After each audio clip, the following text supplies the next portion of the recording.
Hi, everyone. Welcome to the Mainpod. We are super excited. We are among a celebrity in my book, a good friend, longtime friend of ours.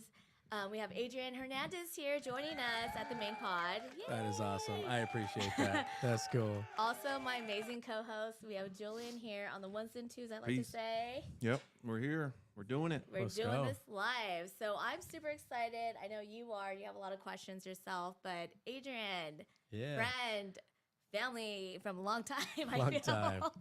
I've known you for a long, long time. I started following you and your success in my early 20s. So Yeah. I feel like I'm kind of like low-key stalker. No. Hashtag cheerleader supporter, Heck yeah. friend, family, all that. I love watching your success and what you're doing. Appreciate that. So yeah. Yeah, I'm excited to have be you on the here. podcast, guys. Thank you guys for having me out. Thank you Yeah. for being And I love here. the studio too. It's different in person than you see it on camera. Okay. I like Yeah. that. I like the Yeah. in-person feel. Yeah. Definitely want to be one-on-one. So I know I have a lot of questions. You do too. But let's start with introducing yourself and Yeah. what you do now and who you are, Adrian. Because I know I want to get to know you even more. Love it. And so does the audience here. I love it. Well, those of you guys who don't know who I am, my name's Adrian Hernandez. Originally started off here, Rancho Cucamonga. I was a real estate agent at the age of 21. Started selling technically at 19. So I was an assistant. Do you guys remember Intero Real Estate? Right? Sure do. Way back in the day. So I started off as the assistant and then slowly worked my way up. About 6 months later, sold my first house. I sold my first house before I was licensed. So I did it under my dad, which was cool. Just doing an open house. It's a pretty cool story. We can talk about that. Yes. Sold my first house at 20. Got licensed at 21. And then journey began. I was a real estate agent up until 2016. Then we moved our business from the Inland Empire to Orange County. Always had a dream, which we could talk about too. We talk about the dream that I had that came to life, which was awesome. I always had a dream since I was 16 years old to own a real estate office at the beach. So I always wanted to live at the beach. I remember going to San Clemente as a kid, and we're walking up and down Main Street, and I'm like, this is where I'm living, right? I'm going to figure this out. Yeah. So it was cool. We got to move our business, opened up a brokerage, which was in Taro Mission Viejo in South Orange County, and fell on my face. You know, went from being the number one agent. I was the number one agent in our office at 24 years old. Moved out at 25 to Orange County, and you know, we learned a lot. It was a journey for sure. My girlfriend, which is now my wife at the time, or my wife now, girlfriend at the time, Kellyanne Kirby, we both had the dream of moving to Orange County together. So it was cool how the visions came together, and then we moved out there and learned a lot. You know, your toll road bill is like your food and gas bill out here, like just your toll road bill to get to where we used to live in Aliso Viejo. So it was a culture shock for sure. And you get into the brokerage, a lot of people, you know, for me, it was a lot of ego at the time, right? I want to be the number one brokerage. I want to be the number one brokerage. I want to be the number one brokerage in all of Orange County. To realize that that's not what I wanted to do. You know, we lost a lot of money. I went from making 450 grand to making 100 grand, if that. Along with, we could talk about this too, like being your true authentic self. Like I was playing somebody that I wasn't, right? I was involved in a leadership role that really wasn't me, right? I was trying to be somebody else. And I know a lot of you out there that may be there now, right? Where you're trying to be somebody that you're not, because your friends or your environment or whatever the case may be. And you know that's not in line with who you are. It's just an uphill battle, right? I'll never forget I came home one day and my wife's like, who are you? And who was this person that I thought I married, right? Because it's not you, right? So that on top of losing a whole bunch of money, not really getting to where we wanted to be, 2019, we made the decision to shut down the brokerage. I decided to exit. And we got into wholesaling real estate. Was always flipping. I started flipping in 2015. I think I was out here when I was out here in Rancho when I did my first flip. It was 2015, right before I left. Cirilo Ortiz. Oh, I did my yes. first flip with Cirilo Ortiz. Yes. It was an expired listing. Sauce. Fritos? Yeah, sauce, baby, sauce. Yes. And did my first flip with Cirilo. You know, that's really what started the flipping journey. And I was doing flipping on the side with my partner Eddie Salinas. We still do flips today. Shout out Eddie, big brother of mine. And you know, we were doing flips, and that's what's kept me afloat. Right? If it wasn't for the flips, like, I think it would have been really, really hard. In 2019, I made the decision. Let's just go all in on investing. Let's just stop the regular traditional side and let's just go all in on wholesale and flipping. And this was before wholesale got trendy. Right. This was way before wholesale got trendy. Not that many people even knew what wholesaling was. Right. What's crazy? It's only 4 years ago Yeah. before and it's just changed so much. Oh, the whole game is, Yeah. and it's going to change even more, which I'm excited about. We could talk about that too, but it was cool because we got into the game. Ty Leon Guerrero, really good buddy of mine, coach of mine. I consider him a really big brother. He's drastically changed my life. He's the one that taught me about wholesaling and taught me about the whole game art of investing very early on. So I was doing wholesale transactions while I was an agent. I just didn't really put the pieces together to realize how scalable it was. And then so, I beat my head against the wall to try to make $1 million, try to make $1 million as an agent. We shut down the brokerage, started the wholesale company in 2019. 11 months later, made 1.1 million, and it just scaled from there. And it was So when you did the partnership, did you do a partnership with Eddie also at that time for wholesaling, or was it you independently with someone else? Yeah, so my partner now, Nick Ramirez. Got it, So okay. Nick came in to help me find deals. Met him through Instagram. I meet a lot of the people that work with us through Instagram. Nick had been messaging me on Instagram. If you guys message me, I promise I'll respond maybe in a year or two. I'm working on it, right? I'm working on it.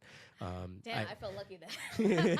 It takes me a while. Well, there's now this hidden folder. I don't know if you guys know there's a hidden folder. I did not know. I'm and still you're- learning that. You don't see it. You don't see it. Yeah. And like a lot of people will be like, dude, I messaged you. Why didn't you respond? And I'm like, what are you talking about? And I go in the hidden folder and they're like, It's oh. like the spam It's like the spam folder for Instagram. Oh, Yeah. then I gotta go check that out. Then I probably have a bunch I'll of get you. spam There's hundreds too. of them. Yeah. Yeah.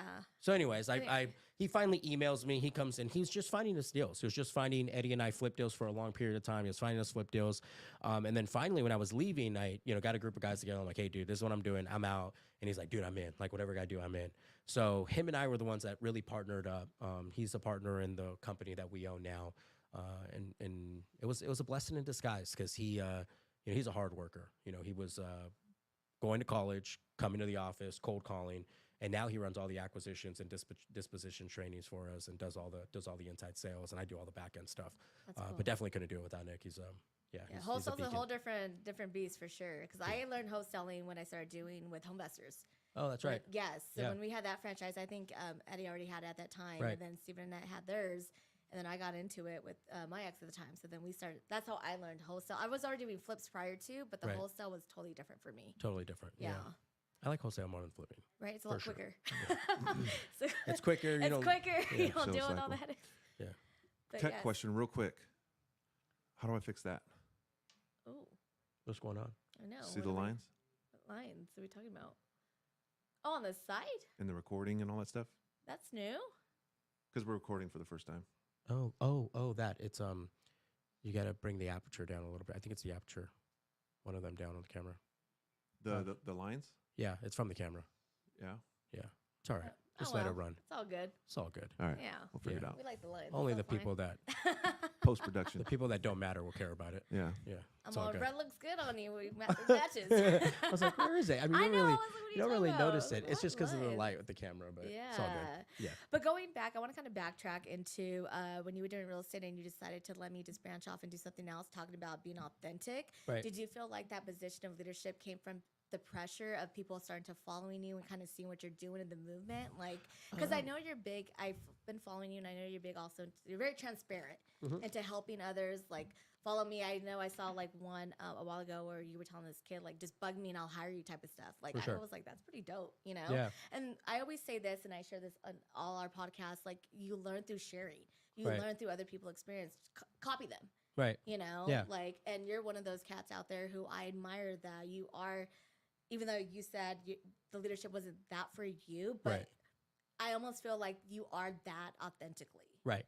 Well, the leadership was different. I was leading an office. I was recruiting. I was recruiting, being a manager, and I'm not a manager. I'm not a recruit. Like, I can recruit, don't get me Right. wrong, but that's not who I am. Like, I have a different strong suit. So that came from the people we were hanging around, right? Right. At the time, right, my circle was leadership, recruiting, management, broker owner, right? And I thought that's what I wanted to do. What's really cool though is had I not gone down that journey, you wouldn't find this journey, right? Like, you got to go down Self-discovery. yeah, you got to go down one path to find the true path, right? And so I'm grateful for it for sure. But a lot of it's just in the people that we hang around, right? That whole saying, that whole cliche saying, show me the 5 friends that you hang around, I'll show you your future.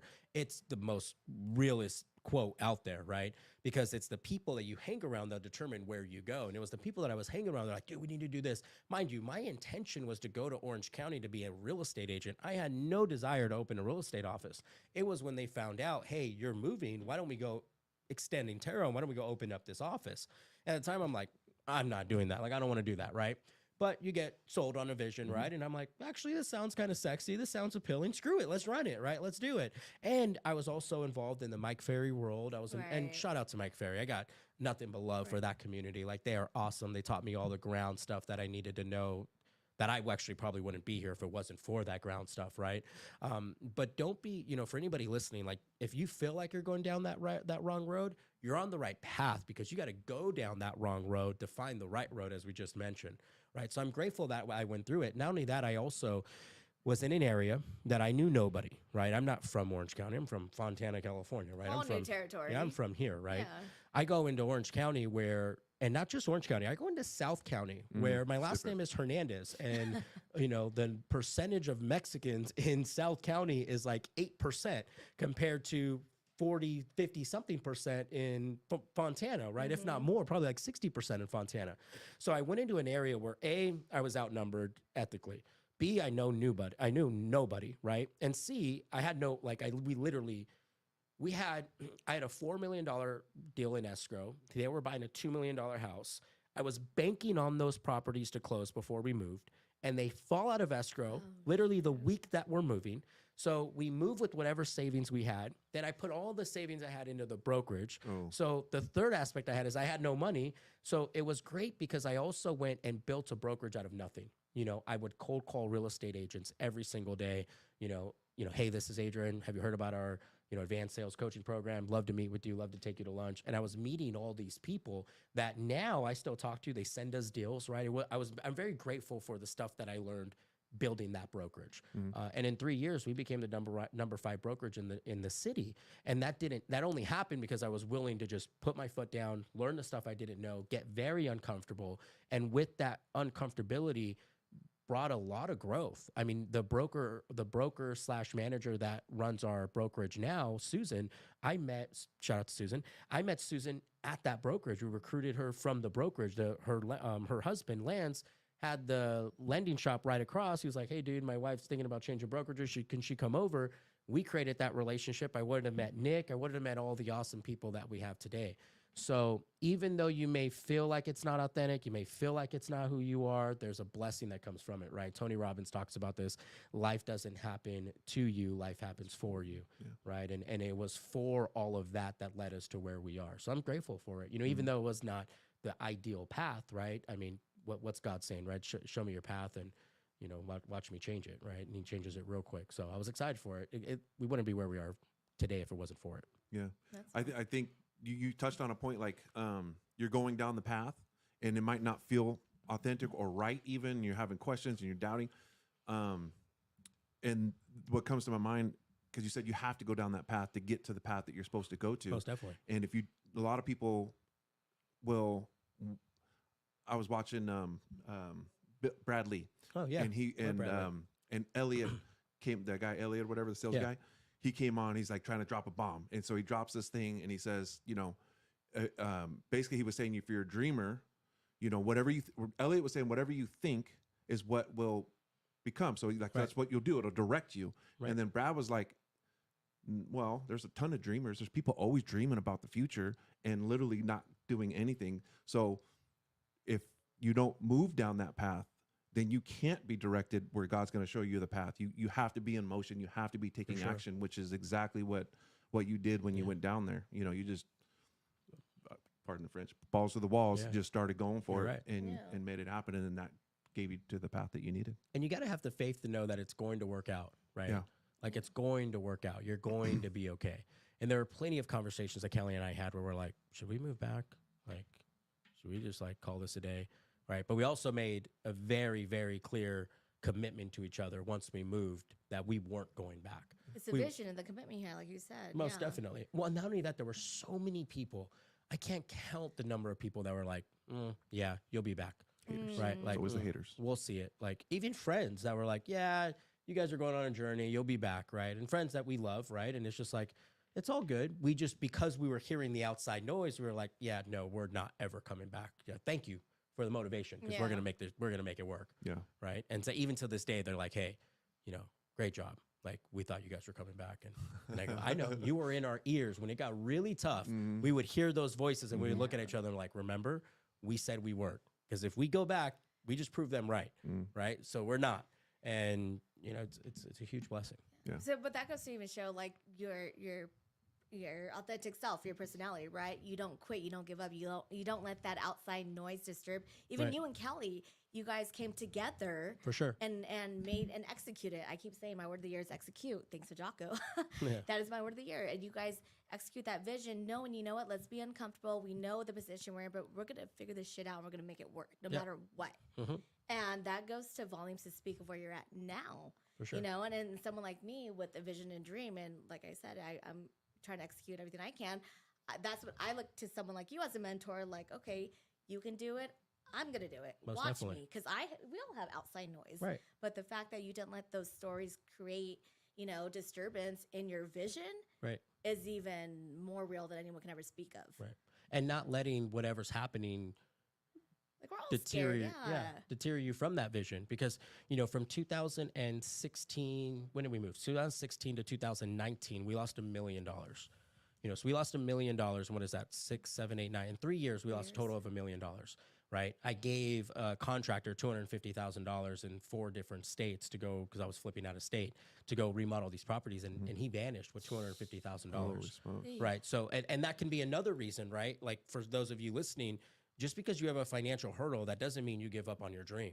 Right. There's so many people that not only give up on their dream, they get talked out of their dream, right? And there's only one thing that we all have that's unique to each and every single one of us, and that's a dream, right? And no matter what, don't let anybody rob you or steal you or let you get away from that dream.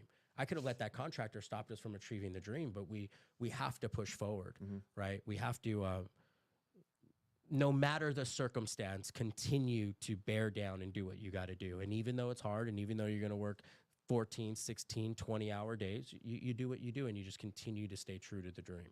So where did this vision and dream come for you? Because you said it came for you at a young age and you had a dream and a vision. Did it start when you were working with your dad at the time? Yeah. Or how did that come from? So, you know, my parents are in real estate, Yes. and you guys may hear that, and don't tune out yet, because my parents didn't give me anything when it comes to real estate, right? Well, just because you're not saying your parents were broke, but just because you're in real estate doesn't mean also. No. Right. Well, and they, you know, a lot of people go, oh, well, you got to book a business from your parents. No, matter of fact, my parents didn't talk to me for years when I made the decision to stay at Intero. Like, for years, they didn't talk to me. My mom did, right? But there was a lot going on there, yeah. right? And it, you know, again, a blessing in disguise, right? But I didn't get anything from my parents besides the vision to understand that this was possible, right? And my uncle was big in real estate, and so I got to see what he did. In the crash, they lost everything, just like everybody did, right? He had like 23 offices, went from 23 offices to 0, right? And so I got to see all that. But what I saw, to answer your question, was my uncle had everything that I wanted to have as a kid, right? He lived near the Haven Estates. He had multiple cars. He had a big house. He was able to travel everywhere he wanted. And so I had an English teacher in junior year. God bless her soul, Miss White. She says, I want you guys to create a vision letter of the future you. And in that vision letter, I wrote that I owned a real estate office, that it was by the beach, that I owned multiple different offices, and that I had an attorney. It was like this crazy dream that I wrote down on paper. And I remember presenting it to the class. And you guys remember those old 1003s loan applications? Yes. I passed out the I didn't even know what the hell I was doing, right? I took a whole bunch of 1003s from my mom's office because she was a lender at the time. And I passed all the 1003s out to the whole class. Wow. And my teacher's like, what the hell is going on? Like, the heck is this? But I'll never forget. She goes, that's the most empowering vision letter I've ever heard. She goes, like, you really took time to think about it and to dream about it, and that never left me. And not even out of high school. When I got out of high school, I graduated in 2008, and at the time, everybody wanted to be a firefighter, right? So I even went in to become a firefighter. I went to EMT school. Oh, you did? Yeah, it was not something I enjoyed at all. I went and did a whole bunch of ride-alongs for me to realize, like, this is not what I want to do. And then I had to remember the dream, right? The dream was back in real estate, get back to it. So I'll never forget, I was going to some interview, and I turned around, I was like, I'm not going. And I got home, my mom's like, I just spent all this money on EMT school. Like, and at the time it was right after the recession, right? Recession hit. Shoot. So whatever money they had, they spent put it in. on me to become a firefighter, and God bless their soul. Thank you, by the way. You know, to them, it was probably heartbreaking because they're like, I just gave this kid the only money we had to go be a firefighter. He doesn't want to be a firefighter anymore, right? Grateful. Yeah. I don't want to say grateful little shit, but that's exactly what it was. You grateful little shit. But it was cool. I got into credit repair. And then, I went to go sell cars. Then I got into credit repair. Oh, okay. Got into credit repair. Then from credit repair, was doing cold calling for my uncle who owned a mortgage company. He was trying to get his company back off the ground. So I was doing a bunch of cold calling. And I realized that I had a gift of just dialing. Like I could just dial for hours. Like it's just something that I can do. Like I could just sit there and just pile the phones. And then that's when, I got involved in Intero. And my first assignment was to go out and door knock 1,000 houses in Southridge before I was given a job. And so the foundation, like I'll forever be grateful for the foundation that I learned at Intero because so many people would have, that would have been the test to just be out. Yeah. Right. And for me, that was the test. Like I went and did it and I came back and he was like, where are the flyers? I'm like, well, they're gone. And he's like, what do you mean? And like, it's been 3 days. I'm like, yeah, I knocked on all the houses. And he was like, oh, okay. Well, Do you have cool. your little Mike Ferry little check circle, 1 house, 2 house, Yeah. 3 house? I didn't even have a Mike Ferry system. I just knocked on the door and said, I don't even know what the hell I said. Right. I guarantee you there were people that said they want to sell. And I was like, oh, okay, thank you. And walked away. Right. I'll never forget it. But it was good because it also showed me like, I can do this. Like, like I can really do this. And that's not made for everybody. Right. And that's another thing. Like there's a lot of real estate agents or wholesalers or flippers that try to get in the game. And like with all due respect, like some of it is just not for you. And you got to recognize it. Right. Be very clear and recognize it. Because there's a lot of people that, join our company and I'm like, hey, I just want to be honest with you. You probably make way more money and have a happier life at Chase. Like, I just want to be honest with you. Not to say that Chase is bad, but this is just not for you. Right. And they'll be like, you're right. I'm following someone else's dream. See, but the fact that you're able to recognize that wasn't yours, like backtracking to what you said, that wasn't for me and I was following someone else's lead, but you were able to acknowledge that for yourself and self-discovery, right? Because you had to go through the journey. Now to where you are now is, the leading up to, not many people recognize that even until this day. Because I know for me, that took me a while. Like, I was like, okay, I'm a recruiter, this, that, because everybody kept telling me. And now I feel like I really have found my niche. I'm great at communication connection. That is my thing. I put people together and I plug it in. I make it happen. And I'm barely now in this, I say late stage, but it's not. It's just my journey. So, the fact that you were able to recognize that earlier and become who you are now is even greater than most. Yeah. Any broker, I even think the accomplishments, because I knew you back from Intero, like I said, and I didn't even know this little journey of you as an EMT or potential EMT firefighter to car salesman and you becoming an assistant. I thought you were just a realtor right off the bat when I met you. Yeah. That's crazy. So cool cool story. I had 22 jobs before I became a real estate agent. 22? I had 22. I was really good at interviewing. Really good. Like, and I would play a game. I would go in and be like, I'll tell my mom, I'm gonna get this job. Here we go again. And I go get hired and I'd be like, I don't want this job anymore. And I'll go in and I'll be like, I quit.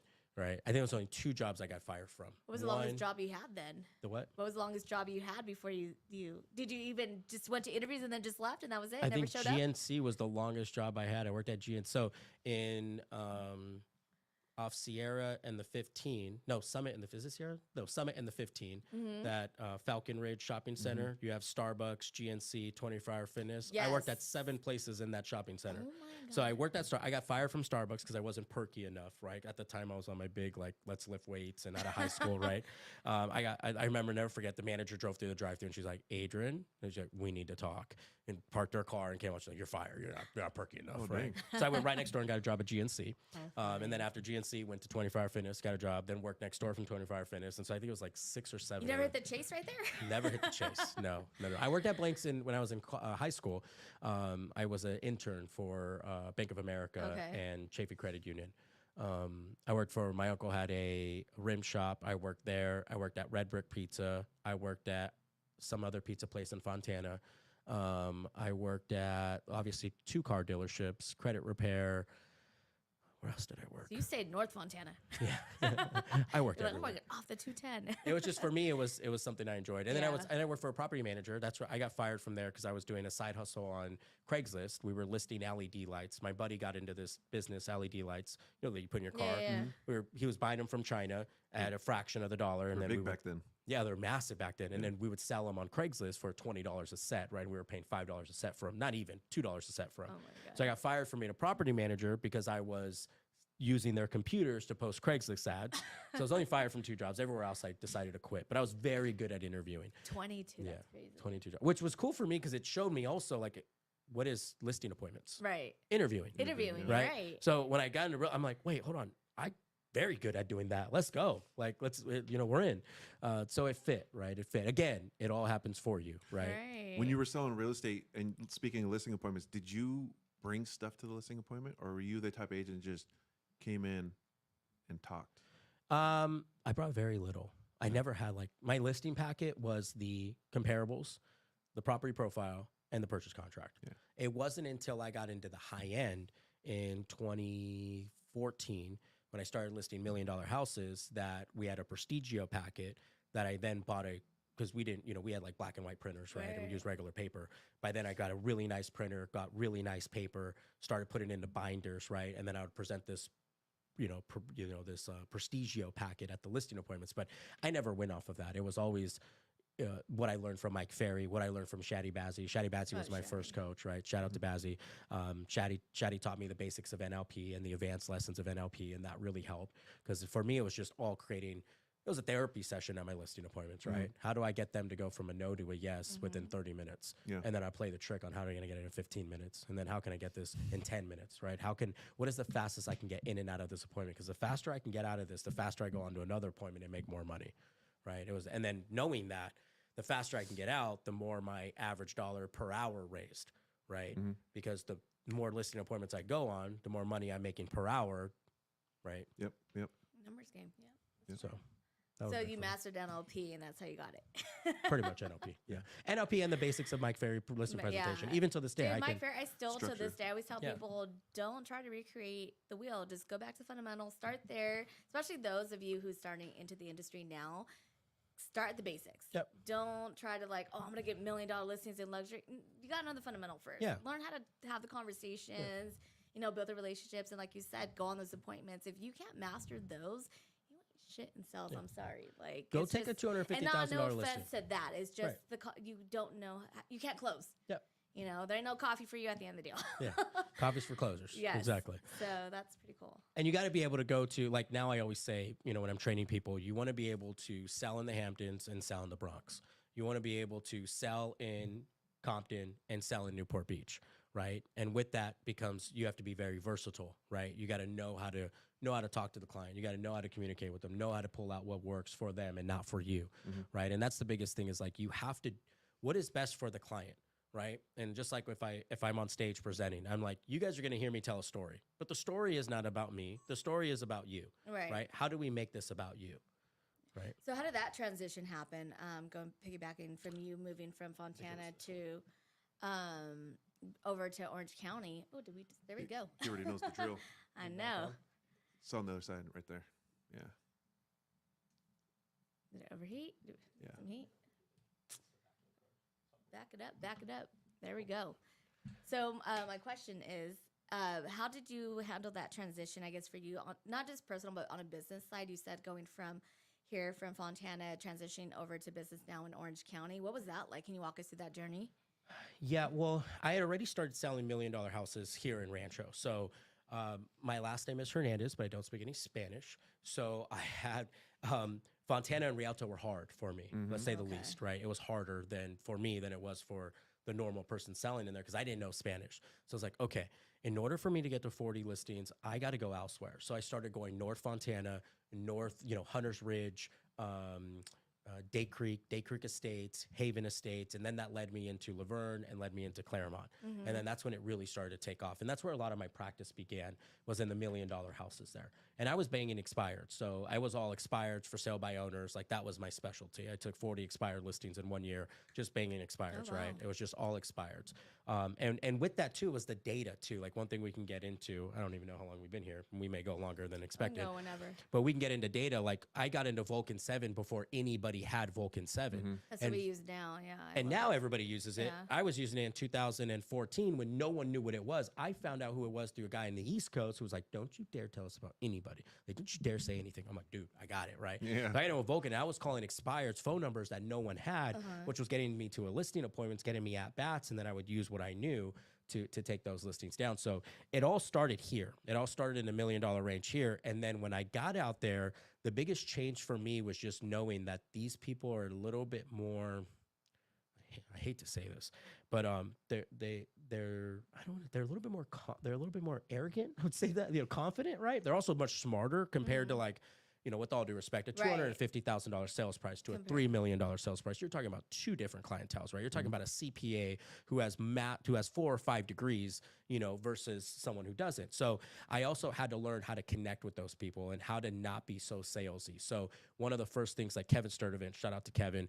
I shadowed Kevin for 2 years before I actually like really started going on these appointments. And Kevin, I would show up in a suit and a tie and he'd be like, take your tie off. And I'm like, what do you mean? He goes, do you not see what car is outside? Take your tie off. Read the situation. I'm like, oh shit. Take your jacket off too. Roll up your sleeves. Okay, now let's go in. Because you got to fit that clientele, right? People like to do business with people like whom? Like themselves. Like themselves. Yeah. You show up in a freaking, in a full-blown 3-piece suit and that person is wearing shorts and flip-flops, you are not congruent with that person, right? You don't need to show up in flip-flops and shorts, even though Kevin does sometimes, right? And Kevin's a master when it comes to high-end listings. Yeah, but now you're relatable, and now you're not trying to be somebody that is over the top. So it's also, there's a lot of subconscious stuff that goes into that game, right? And even out here, like I'll meet with people, and I'm like, dude, take off your tie, bro. I'm like, with all due respect. Well, that's what it was. Right. It was 3-piece custom suits and ties. But that was also Mike Ferry, right? Like Mike Ferry, if you go to Mike Ferry, even to this day, it's tie, white shirt, and a suit. And there's nothing wrong with that depending on your clientele. So you have to fit your environment, right? Like you said, read the room. And read the city, read the room, read the environment. I eventually stopped door knocking on foot and got a Segway. So I was door knocking on a Segway for years, and that changed the game too, because now they can see, and I'm out in South County, like Segway's the thing, right? And they're like, oh, dude, like you're hip, you're cool, like come out, and they'll talk to me. I'll never forget when we opened up our office, the agents were like, you can't get a listing appointment door knocking. And I'm like, watch me. Let's go. Took my Segway, not even 7 houses in, 8 houses in, set an appointment, took the listing right then and there. And the agent's like, how did you do that? And I'm like, dude, I told you this shit works. Like, you just got to go to work. Yeah. Right? Because out there it's Tom Ferry, right? It's a lot of farming, direct mail. Not to say, direct mail hits for us. It's massive, but it's different out there. There's a lot of farming. There's a lot of dropping notes, dropping notepads, dropping pens. It's much different. Yeah. It's much different. Heavy marketing, yeah. So. That's cool. I want to be, what? I'm going to start doing that, but show up in a little moped. It works. Well, because people remember things like that. Like, people remember, like you said, they're not going to remember a suit and tie. They're going to remember, like, the arrogant asshole who came to try to sell me something versus, like, someone who I can relate to. Right. Hey, who's... Because I think that's when it comes to sales is they don't want someone to, quote, unquote, feel more superior than them, right? Like, I'm not... Especially when they know damn well you haven't done anything. Right. Like, that's another thing. Like, some of you haven't done anything and you're acting as if you have. Like, there's a whole saying, like, fake it till you make it. Yeah. And I agree with that, but keep it between the lines, right? Keep it between the lines. Yeah, I heard you were talking about it just the other day where you were talking about the affirmations, right? To me, I've been hearing that since I got into business because I was in blue collar before and then got into real estate. And then that's the big thing, just affirmations, do your morning routine, you telling yourself these things. And for me, we talk about being authentic. I just saved it on my phone, the one you just said, but you were saying it like until it takes a while, it takes discipline to even keep telling yourself these things. Right. Because when I do it, I feel like a fraud. I feel like that's not even close. You said one about money flows to me in abundance and things like that. That's words that I'm never even going to come out of my mouth. Right. So like, how do you get past that? For sure. Part of it. Well, the biggest drug in the world right now is killing all dreams. And the drug's actually been around for years. And it actually kills more people, I believe, than any fentanyl or meth or any other drug that's out there. And it's a drug called BS. Do you guys know what it is? Oh, yeah. With a capital. What does BS stand for? The bullshit. Okay. What do you think? Is that what it is? I don't think it is. It's a setup, but it's. I'm bullshit. That the story you tell yourself. Yeah, great. I don't know. It is. I mean, it's bullshit, but it actually stands for belief system. Belief system. Yeah. Okay. I actually recently said this at an event. I was like, "What does BS stand for?" And everyone was like, "Bullshit." And I'm like, "No, It's your belief system. They all started laughing, right? It's the BS. It's your belief system. But it's also, to your point, your bullshit story that you keep selling yourself that's stopping you from doing the affirmations, which is the reason why you're not where you want to go. If we look at the results circle, right? It's thoughts lead to emotion and feelings. Feelings lead to your actions. Your actions lead to your results, and your results reinforce your thoughts, and your thoughts reinforce your feelings, and your feelings reinforce an action, which reinforce a result back to your thoughts, then leads to your feelings. It's one big circle, right? It goes over and over and over again. No matter how we chop it, that's the way it is.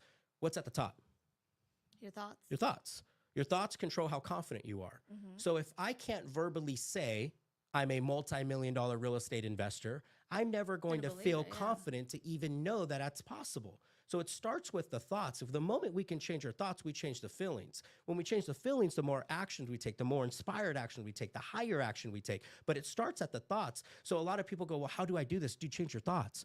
Well, that's fucking stupid. What do you mean? Change your thoughts. It's the thoughts that are going to lead to how confident you are. The fact that you look in the mirror and you tell yourself this is hard is the reason why you're not making $1 million right now.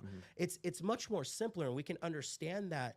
When we can understand that paradigm, we can go back to, okay, how do I change the thoughts? And the thoughts come down to the visualization. The thoughts come down to the affirmations. So even as a kid, I would, my mom, people ask like, dude, why are you so quotey? Well, my mom had quotes all over our house, right? Whether if I knew it or not, like subconsciously there were quotes in our house, right? And one of the quotes in our restroom growing up was, you can live as if nothing's a miracle, or that as if everything's a miracle, right? It's by is it Albert Einstein? One of them, whoever said it, right?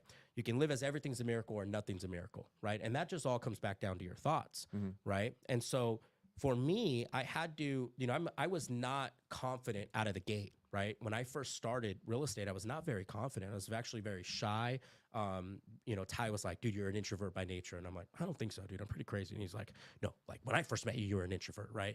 Maybe now you're not, but when you first met you, you were. Well, I had to do affirmations to tell myself that I'm a multi-million-dollar real estate investor, that I can close 100 deals a year, that I am enthusiastic, right? I had to tell myself every single day, I'm enthusiastic, right? You guys may have heard, I've said this forever. I'm alive, I'm excited, I'm full of energy, right? I've said that since I was 19 years old. I'm alive, I'm excited, I'm full of energy. It was stuff I learned at Tony Robbins that he empowered things in my brain, right? And the more I would say those, then I would close my eyes, and then I would see myself being excited. I would see myself walking into the bank, giving them a check for $500,000, looking at a bank statement that had $1 million in it, even though I was dead broke, living at my mom's, driving my grandma's PT Cruiser. You know what I mean? Like, you have to start to see this stuff. And then the second thing is that in order to hold it in your hands, you first must see it in your mind. There is nothing that I have not created in my life that I have not saw once in my mind, right? I think of Walt Disney. Walt Disney saw Disneyland in his mind before he created Disneyland, right? The little mouse was a design in his mind before he created the mouse. So many of us have these thoughts and these dreams, but we actually have to sit down and actually visualize ourselves living it out. Our office is on the island in Dana Point. On the island, you have ocean that way, ocean that way, ocean that way, and ocean that way.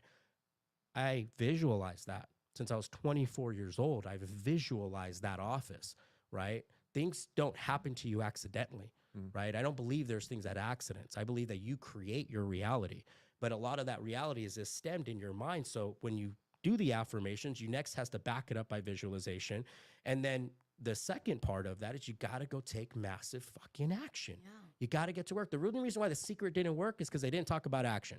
They talked about visualization and they talked about affirmations and talking to yourself positively, but they didn't talk about the actions that you needed to take to make those dreams and affirmations a reality. And I'm so excited I'm very excited hearing you say this, because this is literally what I just shared on the podcast a few weeks ago, how you talk about creating the action, the visualization first, and the feeling, then the motion of actually doing it. I said a few years ago, or not a few years ago, I'm sorry, earlier this year, right when 2024 hit, I used to be big on my head of, okay, I can hit $1 million, $2 million, but I was always afraid to hit those $3-4 million listings. Right. So I told you this. It was a rainy day. I said, you know what? F this. I have clientele now hitting me up in Naples, Belmont Shores, that whole little area. I took myself out of my comfort zone, looked at all the open houses that were going on. It was a rainy freaking day. And I'm like, you know what? I'm going to go to these $4 or $5 million homes, introduce myself to every freaking agent on that island, that little pocket of Naples and Belmont. And sure the hell I did. And now I become friends and now I'm getting client there. So now I'm getting those like $3-4 million buyers because I did the action. Because I was always doubting, no, maybe I'm not so from the IE. And I was like, F this. Right. Now with the escrow company, I helped Annette open up that escrow company 6 years ago. 2 years ago, she was like, friend, let's get back to working. I said, make me an offer, make me a partner, make me a partner. 2 years in the making. Right. Here I am now because it's the actions and the visualization and the work. This is why I'm so excited to hear this is because to back you up, it works when you do the work. Most definitely. You can't just be a dreamer, just a dream, $1 million. You got to go after it. And it's getting out of that comfort zone. And, I'm going to testify to that. Like I had to get myself out of the comfort of, I can only tackle $1-2 million. No, you know what? I will, all respect, I'm going to fit in with these white people over here in Long Beach and Naples, and I'm going to be getting those $4 or $5 million homes. Right. And don't get me wrong, I was afraid to hi, I'm Esther, old little white ladies, but now I'm great friends with them. Right. Because I'm out of my comfort zone, and now I walk confident into these 5, 6, even $20 million homes. I go to open houses to get out of my comfort in LA and whatnot because with scare money don't make money, right? Exactly. Like you got to go after that vision. Yeah. And you got to put yourself in a bigger box. In a bigger box, exactly. Like you said, surround yourself. And I literally just posted this today, literally on my story a few hours ago. You want to hang around people that are smarter than you and better than you because those are not your enemies. Right. Those are your literally your growth. Exactly. Most definitely. I literally posted it a few hours ago. And I noticed people in, like the suburbs, like the Inland Empire, with all due respect, I talk to a lot of agents out here.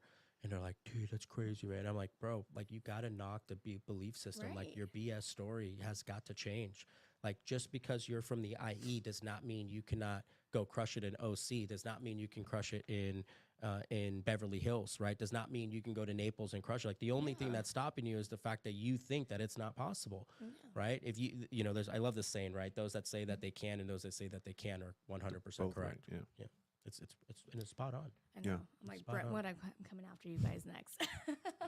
and then also changing the whole ethnicity thing too. Right. Like for me, I remember, I would be like, my wife is, obviously, she's white. She's, I'm 5'5", 5'6" on a good day. She's 5'10", you know what I mean? So we would walk into a restaurant in South County and people would look at me and look at her and be like, the fuck? Like, and in my mind for the longest time, it was like, shoot, I'm Mexican and they're white. And I would play this story, like knock that BF story off. Right. Like now I walk into the room, like I own it. And I got people that walk up and they're like, oh dude, I saw you on a podcast or I saw you speak somewhere. And these are people that I would be intimidated by. Right. And we have to change that mindset. It all comes back down to the mindset. Tony Robbins talks about this. This whole game, I don't care what business you're in, is 80% psychology, 20% resourcefulness. It's 80% what goes on in our mind and 20% what we actually do. You can go take all the right actions. I've taken all the right actions. I've taken all the right courses. I know all the right scripts. I've done all the 20%, but it didn't get anywhere until the 80% kicked in. It was when I stopped giving a shit that I was Mexican and I was in a white area. It was when I stopped giving a shit that this is not possible. When I started to believe it was possible, that it actually took off. And there's, I was talking to somebody from out here yesterday. They're like, dude, how much you spend in marketing a month? I'm like, we're like at $120,000 a month. And they stop. And they're like, did you just say $120,000 a year? And I said, no, we're at $120,000 a month. And they go, you spend $1 million a year in marketing. And I go, yeah, and our goal is to get to $4 million in marketing. And they're like, no, that's not your income. That's what you spend. And I go, yeah, that's what we spend. And they couldn't wrap his mind around it.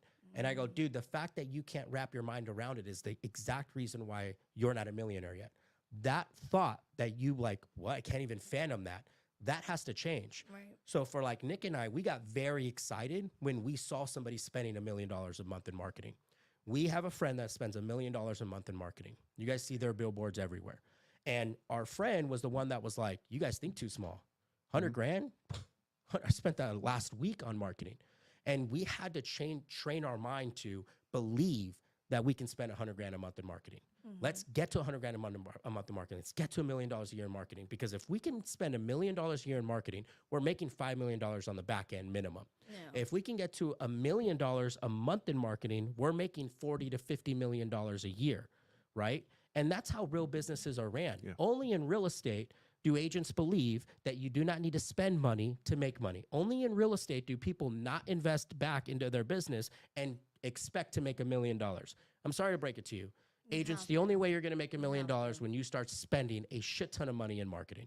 Now, you got to know how to do it the right way. You got to have the right resources. You got to know how to spend it the right way. You have to know what data to go after. You got to take the right action, but you have to have the faith and the belief and the confidence to know I'm going to invest this and it's going to bring me this. Because don't all business operate that way? Yes, absolutely.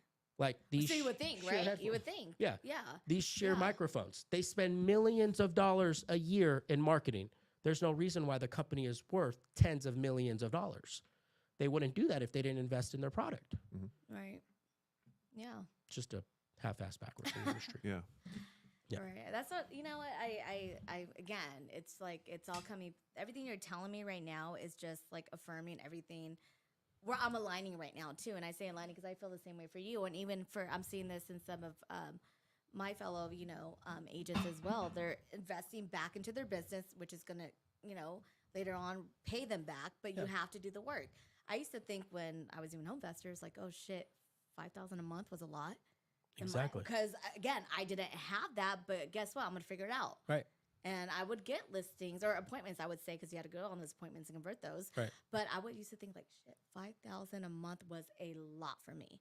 But I did it. We did it, and it works. Yep. And to your point, putting more money in more as you get, you can't think of the, like you said, the small, you're just going to make it happen. I used to, Right. I used to rent an apartment for $3,000 and be like, I don't even know how I'm going to even do it. But every month I figured it out. Right. Exactly. You just made it happen. Didn't even stress it. Yeah. Or couldn't stress it because I didn't have time to. I had to go out there and work. And you got to stop putting money on a pedestal. So many people Yeah. put money on a pedestal. It's like, it's just money. Like worst case scenario, you fail and you go make more money. Yeah, Like, someone always told me, like, don't be afraid to fail. It's when you fail twice. Don't make the same mistake twice. Yeah. And that's what I keep telling myself over and over. That's why, going back to this whole, like, escrow thing, I've had the opportunity approached to me before, but I was so scared Right. and so timid. Oh, I didn't know. I don't have the following. I'm not a broker. I'm just a recruiter and a manager. Opportunity came around twice. I'm like, I'm not going to make that same mistake again. I'm going to figure out, and then guess what? It's going to be a success. Yep. You Most know? definitely. And I love, and again, going back to watching you and your success, and now you're wholesaling. Couldn't you share more about the wholesale side with us Yeah. of how you converted from? Camera. Oh shoot, it keeps going. On how you converted from becoming this broker now to complete wholesaling. Yeah. So we still, There there we you go. go. we still, I still own Brookshire Hathaway and Dana Point. So we still have a brokerage, Okay. but 90% of our, more than that, 97% of our business is through wholesale. The wholesale. So we will be the #1 wholesale company in California in the next 3 to 5 years. That's definitely going to happen. My partner says sooner. I want to be a realist, even though he thinks it's going to happen before. It probably could happen before with what we're I'm doing. gonna say yes. Guys are I'm gonna rolling. vote. It could Yep. happen before It for will. sure. It probably will. But I would say 3 to 5 years, just because I've had so many businesses that took much longer, right? But I would say a good 2 years. We'll be the #1 wholesale company in Southern California. You for heard sure. it here, guys, live. Yeah. You will be. Where are you finding most success with getting deals right now? Text messaging. We still text message, so we send 17,500 texts a day. Oh, wow. We still cold call. I have 5 cold callers. We send mailers. Google ads, which Google ads, we spend about $60,000-$70,000 a month on Google ads. And then we have a whole new other marketing campaign that I'll wait for you guys to see before I disclose what that is. But that's coming out, and we're spending about 85, somewhere around there. Anywhere between 80 to, it changes, and it's going to change every month. Anywhere between $80,000 to $90,000 a month in that new marketing strategy. Oh, wow. And so to answer your question, though, it's PPC, which is Google ads, mailers, text messaging, and then the last would be cold calling. Yeah, I know was it last year or the year before they changed a lot with text messaging? And, They did. And so a lot of like people talking like, hey, texting's dead. I love Some people that. say cold calling's dead, but Yeah. like about the texting, like what are you guys doing to get around that? Yeah, so I love this saying. It's by Charles Darwin. He says, it's not the strongest of the species that survives, nor the most intelligent. It's those that are most adaptive to change. Let's always look at the tried and true marketing. Tried and true marketing will always be direct mail. It will always be cold calling. And it will always be text messaging. Ever since text messaging came out, it's always been a marketing channel. Cold calling has been a marketing channel for God knows how long. Yeah. And so has mailers, right? So the thing is that the regulations are always going to change. Can you change with them? So like I'm on the forefront. I run all the marketing for our corporations, right? I love it. I geek out on it. It's something I love doing. So I run all the marketing, all the back end marketing, all the data I run. It's something I'm really good at. And so with that being said, every single month I'm looking at what are the changes in the TCP appliances. Like what is changing with the regulations for cold calling? What's changing for the regulations of text messaging? Right now we have a run up for the elections in November. How many texts have you guys gotten from your local politician? A ton. Oh, yeah. So it's not dead, right? How many cold calls or RVMs have you gotten, Yeah. right? A ton. That's not going to change. If anything, they're bringing the regulation back for the next 9 to 10 months so they can do what they need to do, and then after they'll enforce it. So to answer your question is you guys just got to get creative, right? Smarter Contact is a company that I use. It's a buddy of mine. He owns it out of Dubai, and you have to register for your 10DLC. Your 10DLC was going to allow you to go out and text message, right? If you're smart, you're going to register that corporation in a different state where the regulations isn't as high as California. So we have different, companies that are registered in different states that send out text messages for us. That there's a barrier that protects us, right? But even then, if I was to get a lawsuit for cold calling, which we've gotten God knows how many of them, right? They're $5,000 each. It's the cost of doing business. Yeah. Right. Even when I was a real estate agent, I got sued for cold calling somebody else on the do not call list on an expired listing. Yeah. Because even they do this now, they know they're smart. They'll go after real estate agents. They'll put their home up as an expired listing just so you can call them, just so they can send you a lawsuit. Right. I'll never forget. It was 2000. I just moved. It was 2017, 16. I had an agent called a guy in Laguna twice. We had to pay $5,000 each lawsuit. Wow. Right. So the regulations has been here forever. Yeah. They're just going to continue to change. So you got to change with them. We use CallRail. So CallRail is where we create different phone numbers, and then we use those phone numbers to call out on. So we're never agents should never be calling out using their cell phone. Right. I don't give anybody my cell phone number. It's very rare that you have my cell phone number because I don't want anyone tracking me, right? And if I call a client, I ain't calling them through my cell phone. I'm calling to a CallRail where if they Googled that CallRail or they try to research or try to find out where did this number come from, who owns this phone number, you're not going to find it. Right. So you have to have these barriers to protect yourself. Mm-hmm. I hope that answered your question. Yeah, definitely answered my question. Yeah. Launch control changed. We use launch control forever. That's changed. Batch, we still use Batch. Batch is still working for us. If you weren't grandfathered into Batch, you're going to have a very hard time getting a Batch account.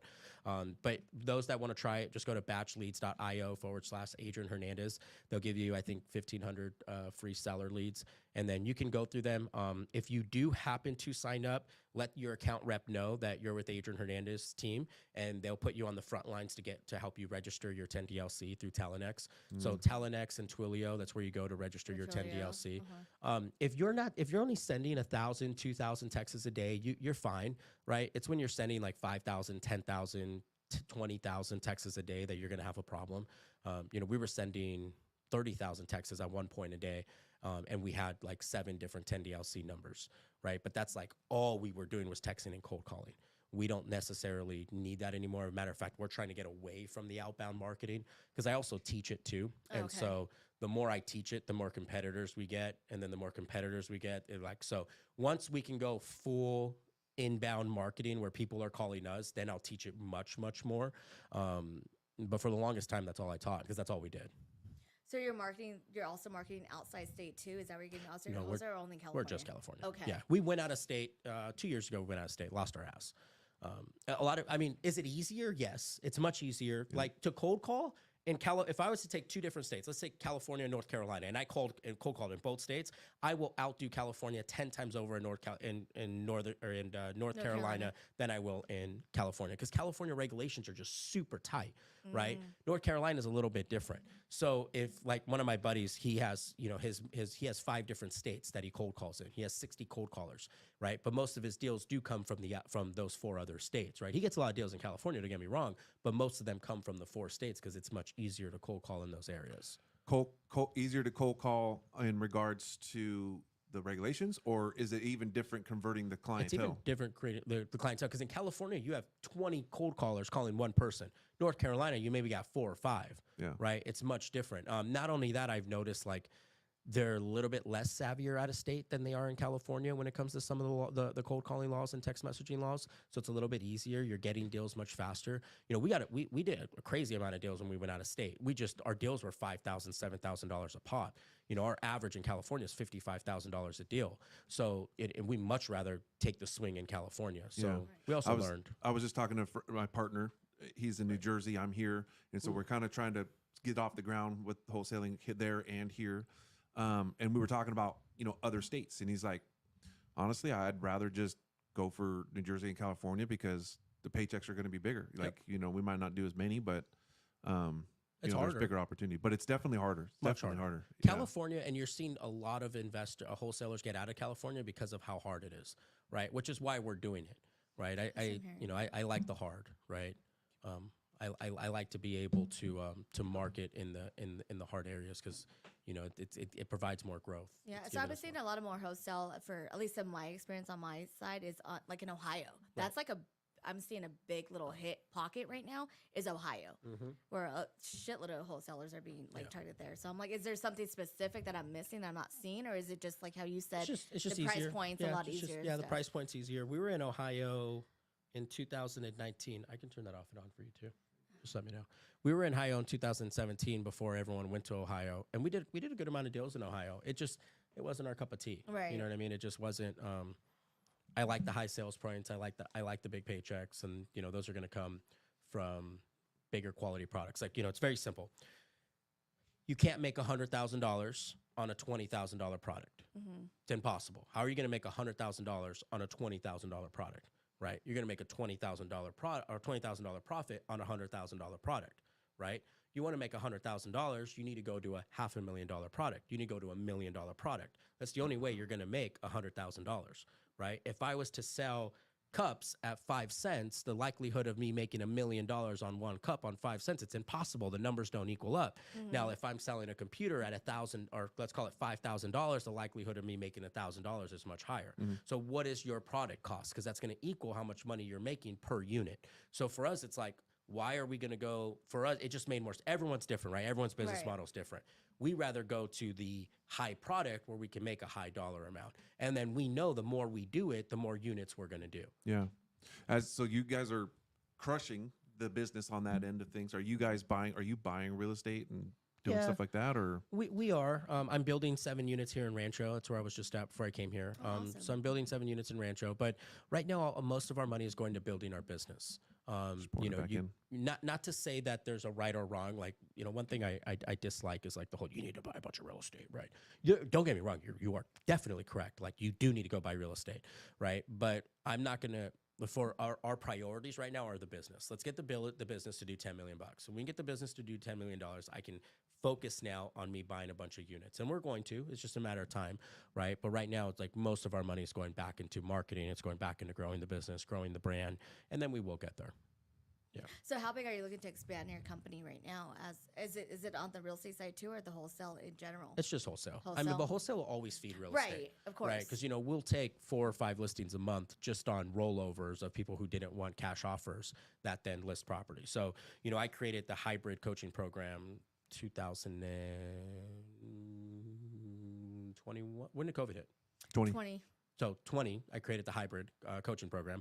And the hybrid is pretty much, as a real estate agent, even as a wholesaler, we go into every appointment with the last thing on our mind being the listing. Got it. Right? So when I go to an appointment, it's, hey, first let me try to find a buy this deal. Can I buy it from you? Can I sub to it? Can I sell or finance it? If I can't, then can I buy it from you so I can flip it, wholesale it, wholetail it, or burr it? Right? And then if I can't do that, then the last 3 options I'm looking at is, can I list it? Can I use you as a buyer, could get you as a buyer, or can I refer this deal out to still make a paycheck? So we don't walk into any appointment without getting some sort of contract signed. And the last thing on our mind is taking a listing.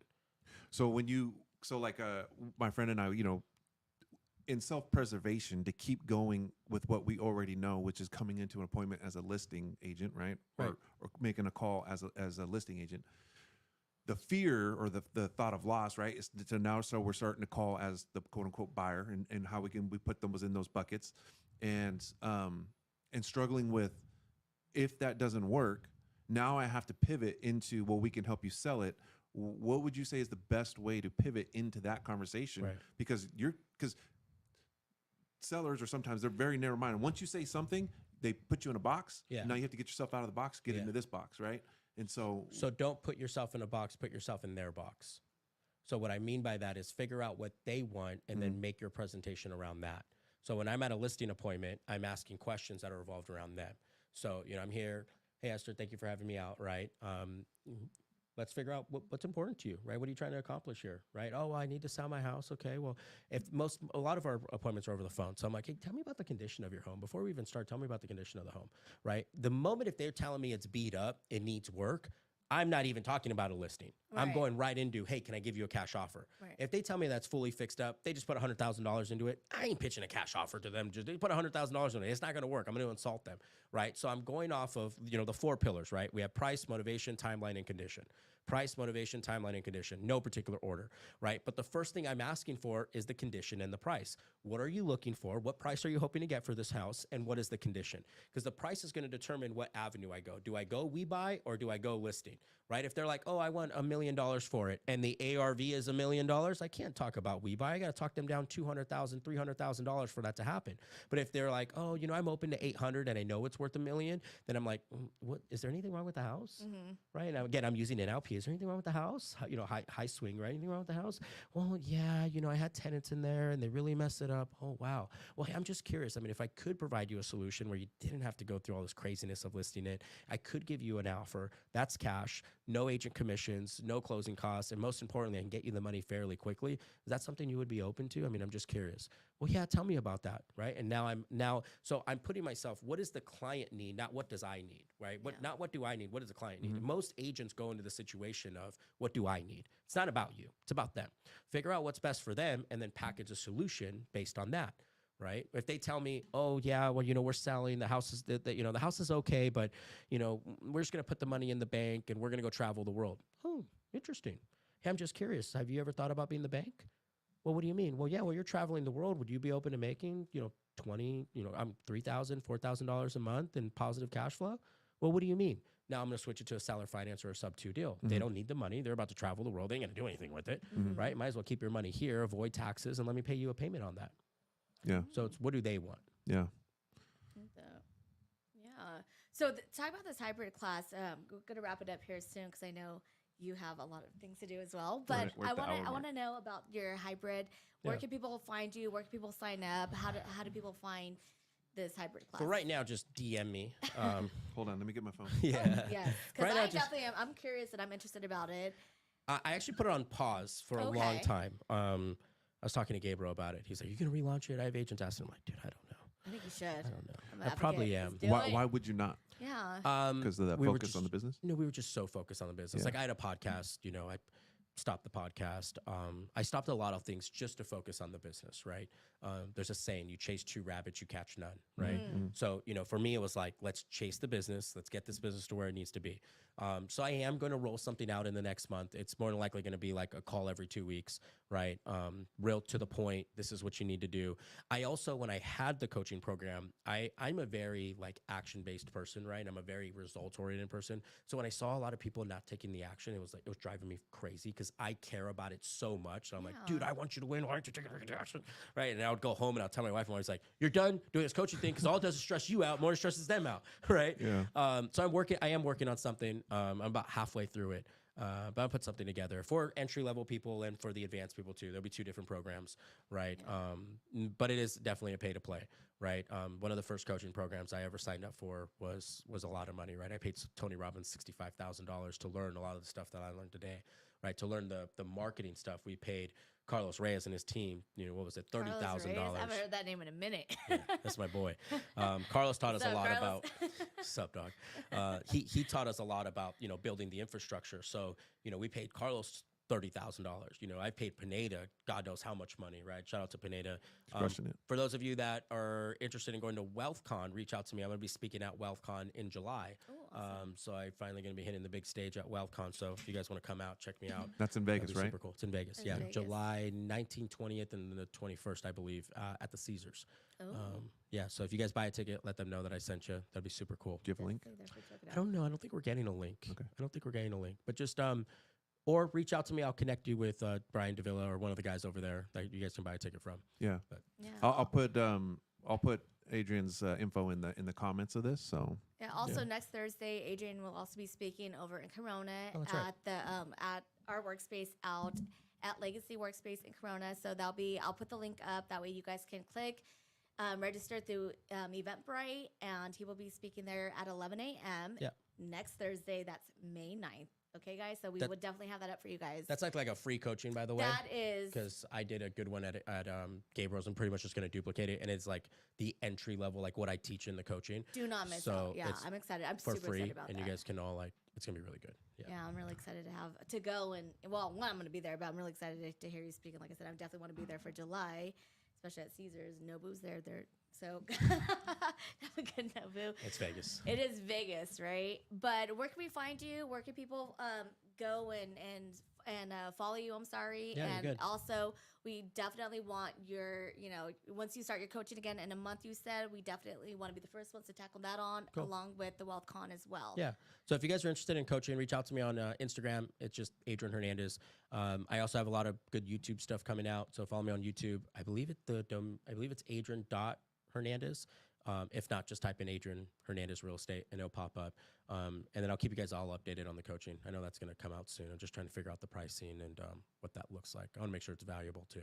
But know this, you don't take the action, right? Don't come to me and ask me. Don't waste his time, Yeah. guys. Is what he's saying is don't waste his In time. essence. But definitely he's a wealth of knowledge, and I know we're excited to, attend all your classes and courses. I definitely want to Okay. sign up. I know I'm back new in the wholesale game as well. That's something that's always been a love of mine.